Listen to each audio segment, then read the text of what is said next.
ঘুম থেকে উঠে ব্রাশ করে ঘরের বিছানা গুছিয়ে ঘরটা সুন্দর করে মুছে নিয়ে চলে গিয়েছিলাম স্নানে। স্নান করে গেলাম ঠাকুর ঘরে, ঠাকুর ঘরটাও সুন্দর করে মুছে নিলাম। মা আগের দিনে ঠাকুরের পায়ে অর্পণ করা ফুলগুলো সরিয়ে দিয়েছিল, তাই আমি চলে গিয়েছিলাম ঠাকুরের বাসনগুলো সুন্দর করে ধুয়ে নেবার জন্য। তারপরেই গেলাম ফুল তুলতে। সকালবেলা বাগানে গিয়ে ফুলগুলো দেখলেই যেন মনটা ভালো হয়ে যায়। আমাদের বাগানে মোটামুটি রোজ যা ফুল হয়, নিত্যদিনের পুজোটা খুব সুন্দরভাবেই করা যায়। জীবনের বিভিন্ন সমস্যা ও ব্যস্ততার মাঝেও পুজো করাটা আমার কাছে খুবই শান্তির এবং আনন্দের বিষয়। এই অস্থিরতার জীবনে শান্ত হওয়ার ও নিজেকে বোঝার চেষ্টার সহজ উপায়। এখন বিভিন্ন কাজের চাপে রোজ পুজো করা হয়ে ওঠে না।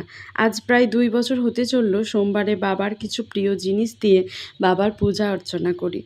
রোজকার নিয়ম ভেঙে নিরামিষ খাবার খাই। কখনো কখনো পুজো করতে না পারলে এই প্রশ্নটার সম্মুখীন হতে হয় যে পুজো তো করতে পারলে না, আজ নিরামিষ খেয়ে কী হবে?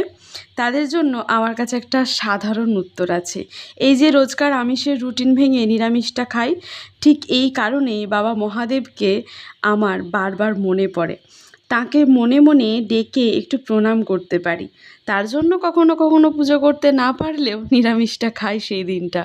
আমি পুজো বলতে বুঝি ভক্তি, ইচ্ছে এবং ঈশ্বরের প্রিয় ফুলের মাধ্যমে তাকে খুশি করার চেষ্টা। এই আমিটাই কিছু বছর আগে শুধু মা ভগবানে বিশ্বাস করতো বলে বিশ্বাস করতাম।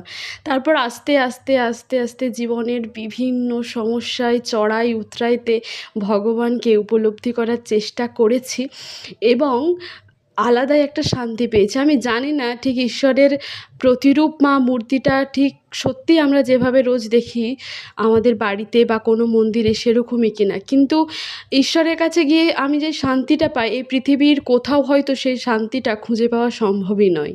আরতি করার পর বাবা মহাদেবের চরণামৃত ও ভগবানের প্রসাদ খাওয়ার মাধ্যমে শেষ হয় আমার সোমবারের সকালের পূজা পর্ব।